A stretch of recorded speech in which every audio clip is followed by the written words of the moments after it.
probably 4 years ago, I looked up my cousin, and my cousin is Sister Anne. I believe you look after people that are homeless. And I said, is there anything I can do? And she said, come out and play the piano. The piano's gone, but I'm still here, still coming out. I think it has helped me to understand people a lot better. Coming here is the first time that I've ever came in contact with people who suffered from mental illness, and I found it an interesting experience and a good learning experience. Walking down the street and coming in contact with people that you know aren't as well off as I am or as happy as I am. I like to think I have not so much sympathy but understanding for their situation. Loving and caring and belonging that are part of Cana are the most important aspects of it. And you know that old dreadful saying, tough love, I think there's a certain amount of that here too, and it's good that there's caring and understanding, and there's also a certain realism about the way people's behaviour is viewed. Happy birthday to you. Happy birthday to you. Happy birthday, dear Michelle. Happy birthday to you. Hip hip. Hooray! Hip hip. Hooray! Hip hip. Hooray! Blow and make a wish. Yay! Happy Jeff. There's so much I can say about you because everyone here knows you and we all know you so well. So I'm delighted that I'm actually here tonight to celebrate your birthday. I'm happy to be here. I don't always come, that's great.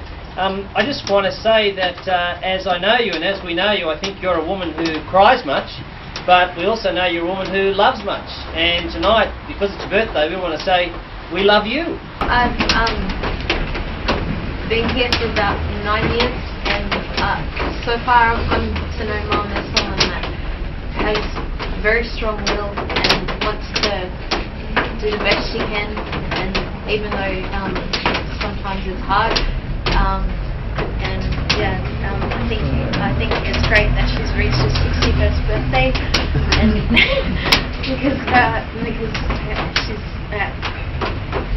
I don't know, like she's helped me in a lot of ways. Like even when I thought that I couldn't talk to her, like like she'll ring me when I'm in trouble, or ring me like when I'm panicking, and it helps me to feel better. And yeah, like she's very caring woman. I was going to share happy birthday from everybody, and I hope you have a good night. Thanks very much. Thank you. Thank you. Do you want to say something, Jo? Oh, well, I just want to say thank you, and it's nice to be here, and you know, it is a special vibe here at this community. I haven't been around that much. I do miss Brian terribly, I have to say, but I know his spirit is here, and I know Anne, you know, I can feel his presence through Anne as well still, and it's always special in some way to spend some time with you all. Thank you. You step down into darkness. Open my eyes, help me see.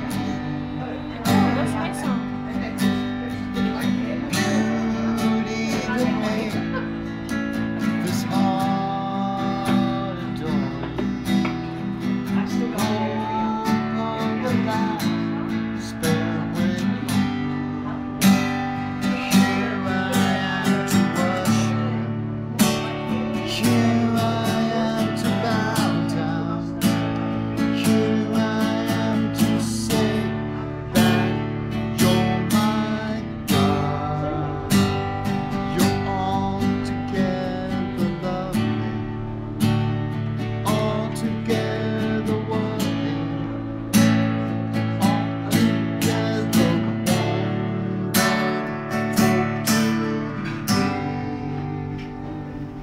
name's Rod and I'm from Cana and I'm doing the computer course. So you're making a film, downloaded photos. I'm doing a painting and decorating course, mentoring course, computers. I finished my first aid course last week, passed that.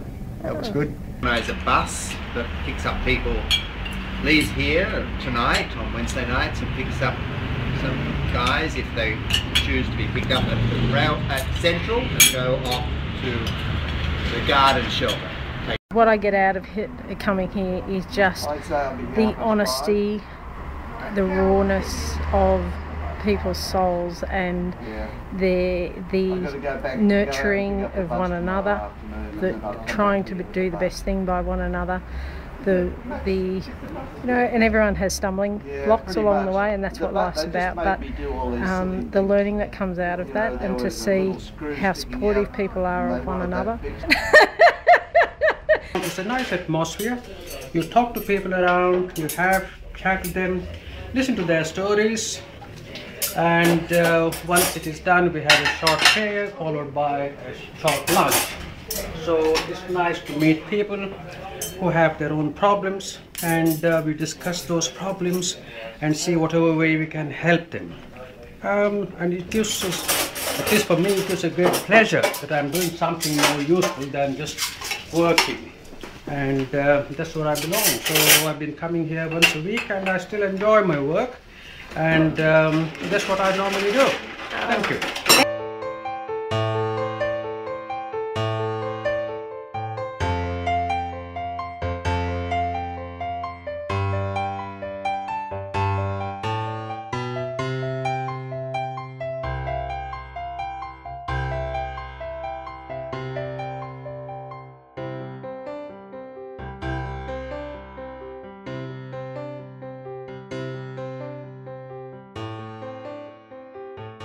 I've seen the progression of some people and their huge steps that they've taken in their own self-improvement. About 17 years. Here then, we used to be down in Albion Street, and it was called Cana. And they had another house in Redfern that was called the Poores. So I went there for a meal one day and met Brian and Anne, the late Brian Stoney, and started from there. Shirley. Get a photo of me there.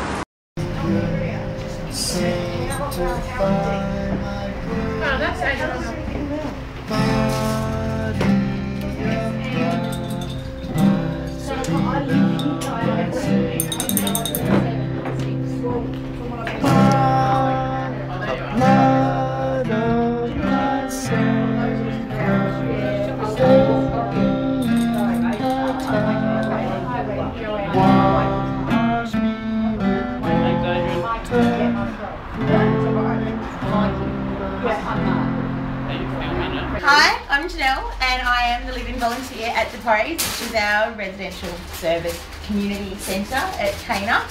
I've been doing this for, how long have I been here now, Kath? Probably a bit over a month, I think, as a live-in volunteer. And I love it. I love living with the guys. They give me a real sense of family and community, which is what I think Cana's all about. And I've met many and varied people since I've been here, so it really does make me feel like part of a community, and as far as what I get out of it as well, is helping other people feel like they can be part of the community, so it's great. I've been, for about 18 months, I've been helping out in the office with the paperwork and the bills and things, so that's what I'm doing. Oh, Cana changes everyone's life because it's a place of miracles, and the miracles happen every day. Beautiful.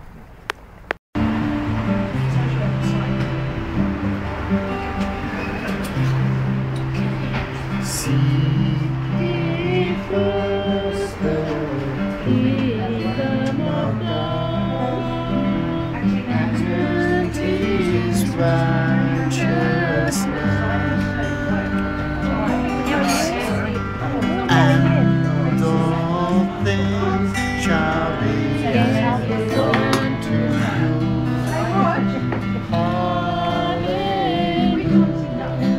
Hallelujah.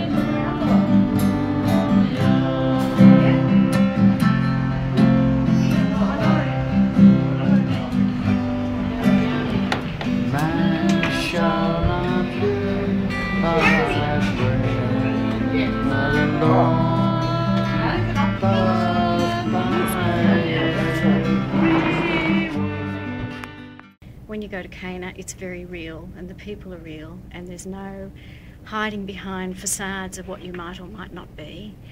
And I've met so many fantastic people since I've been at Cana. I think that I would go so far as to say that really the people at Cana are my second family. Who cooked dinner? Me and Jeremy. You and Jeremy? Can I film you? Yeah. What did you cook? Chicken. I came to Cana originally and I worked in the Darlinghurst shelter. And there we built short-term relationships invariably with the guys. We'd see them for the night and then we may not see them for a month. I came to Depores about 2.5 years ago. And the great difference here is that we have long-term relationship with the people who live in the house, like Kath and Huey and Rodney. And that makes a huge difference. And you watch them courageously put their life back together. Invariably display great courage, share time together, share meals together, and become friends.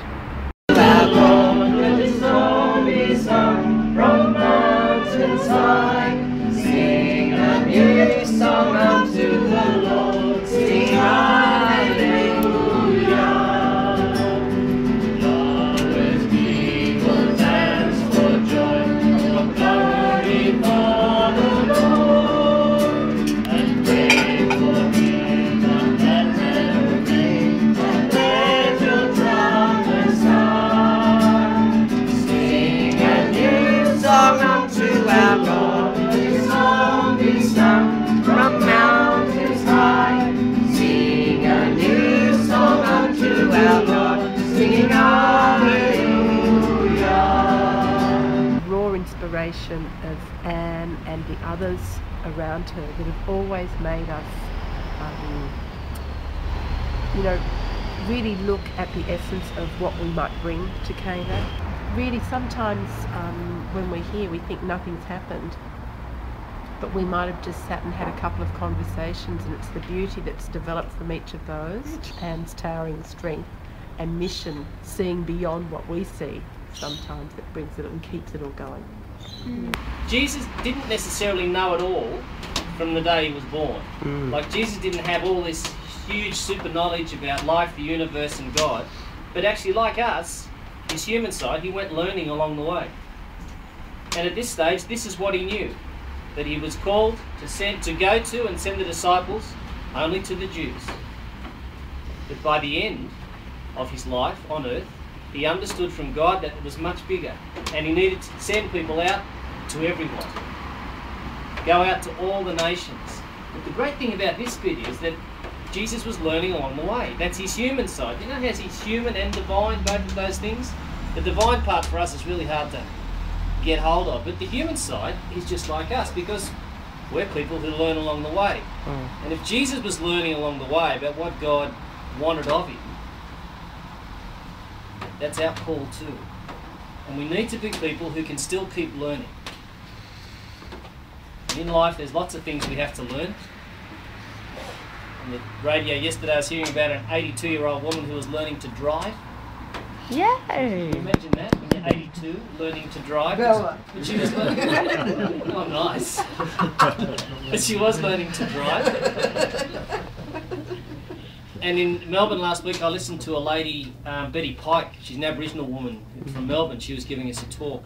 And at the age of 60, after her husband died and she'd raised 5 kids, and she'd been in a home for delinquent girls early on in her life, and then gone on to when she was 16, she left the delinquent home and she went to the RAAF. She had no home, and so she learned to be an aircraft mechanic. And by 60, she still wanted to learn something, and someone took her along to a class at the university, and they offered her a place at the university, and she went and got a degree, this woman. And she's a very simple, humble person, but she was so excited to tell us this, not in a boastful way, but in a way to say, well, if I can do it, surely anybody can do it. So this whole thing about learning as we go, like Jesus is very important. And indeed, we have to learn also, we have to learn to be without people. We have to learn in grief. One of our priests rang me today and said that he did the funeral this morning for, there was a young man who was killed in a home invasion last week. And he had to do that funeral, and it was actually a funeral full of bikies, and this particular priest had come down from New Guinea. He'd never seen a bikie, so he was just trying to tell me all about what he'd learned on this day. And he said these bikies were just great people. They were really nice guys, and they helped me a lot in the service. So he's learning. The mother of that boy has to learn how to live without him now. So we actually have to learn some really hard lessons in life. We all know this, but sometimes we stop learning. But we look back at Jesus and we say, well, if he could keep learning right to the end of his life, then we can do that too. We can do, that's the human part of Jesus. That's the part that we can connect with. The real part of Jesus, not the divine part, which is just a bit hard to catch, but the human part, which is it's you, Rodney, you, Patty, you, Michelle, you, Joanne, you, Jeff. It's us. That's the human bit, and that's where we connect so much with this man called Jesus. And like the disciples, we listen to him when we hear what he's learned. And he talks to all of us in various ways, often through each other. And that's where we need to keep learning and not give up even when it's very hard. When I first came to Cana, it was Abraham's birthday. And I saw what a sense of community they had. And I've lived in communities for the greater part of my life, since I became a Catholic sister. So I think I'm a judge of them and of community spirit. And so I detected that first day I came that there was an attempt to create community, because you always have to work at it, and that people were treated as individuals and were welcomed, and that's why I kept coming.